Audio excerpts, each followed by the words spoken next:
Você já parou para pensar como seria se Jesus nascesse hoje no Brasil? Quase 200 milhões de brasileiros e mais de 2 bilhões de pessoas pelo mundo comemoram o Natal todos os anos. É verdade que o Natal virou sinônimo de comércio, de pessoas se estapeando para comprar presentes de última hora nos shoppings cheios de Papais Noéis e com poucos pensamentos cristãos. Mas essa loucura comercial tem muito pouco a ver com os ensinamentos de Jesus Cristo. Pelo menos, não do Jesus que conhecemos na Bíblia. Jesus não veio de uma família rica ou importante. Nazaré está para a Palestina, assim como Paraisópolis está para São Paulo ou a Rocinha para o Rio de Janeiro. Como diz no Evangelho de Lucas, Jesus nasceu num estábulo 6 dias antes da Páscoa.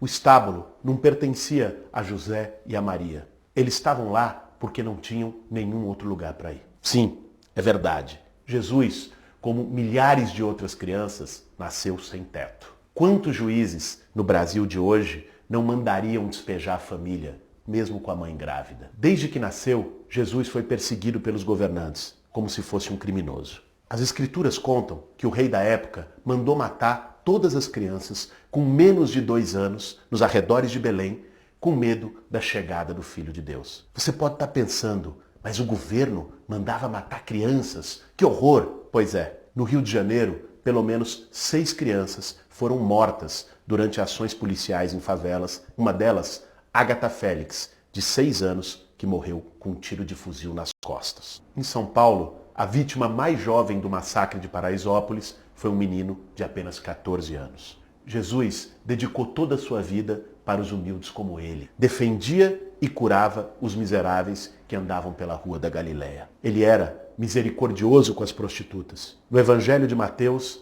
ele disse: as meretrizes entram com vós no reino de Deus. E enfrentou os fariseus que lucravam com a fé do povo. Em outra passagem da Bíblia, ele chama os mestres da lei e fariseus de hipócritas. O que ele diria dos vendilhões do templo, dos falsos profetas de hoje em dia? Se ele reaparecesse hoje entre nós, como muitos dos que se dizem cristãos tratariam Jesus? Seria chamado de comunista, xingado nas redes sociais e com certeza diriam mais de uma vez para ele: vai para Cuba. Quando Jesus barrou apedrejamentos, se comportou como um legítimo defensor dos direitos humanos. Hoje, talvez muitos diriam: gosta de bandido? Leva para casa. E como costuma dizer Frei Beto, Jesus não morreu nem de velhice, nem de doença e nem atropelado por um camelo nas esquinas de Jerusalém. Foi crucificado, sem direito a julgamento algum. Foi vítima de torturadores. E naquela época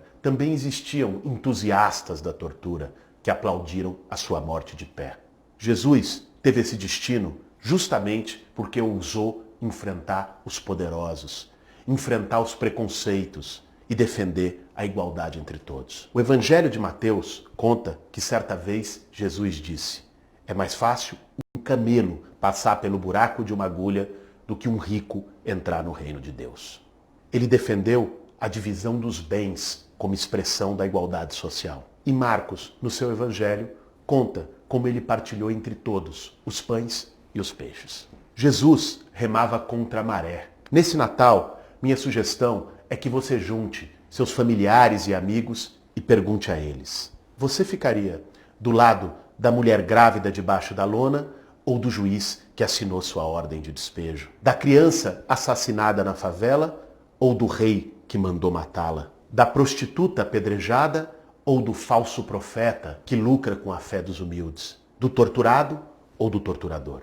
Milhares de brasileiros sofrem hoje as mesmas injustiças que Jesus sofreu. De nada adianta se dizer cristão e negar seus ensinamentos. De nada adianta ir na missa ou no culto aos domingos e ser insensível com a dor dos outros. Nesse Natal, eu te desejo muita solidariedade e muito amor, mas sem hipocrisia. Para fazer um bom café, meu bem.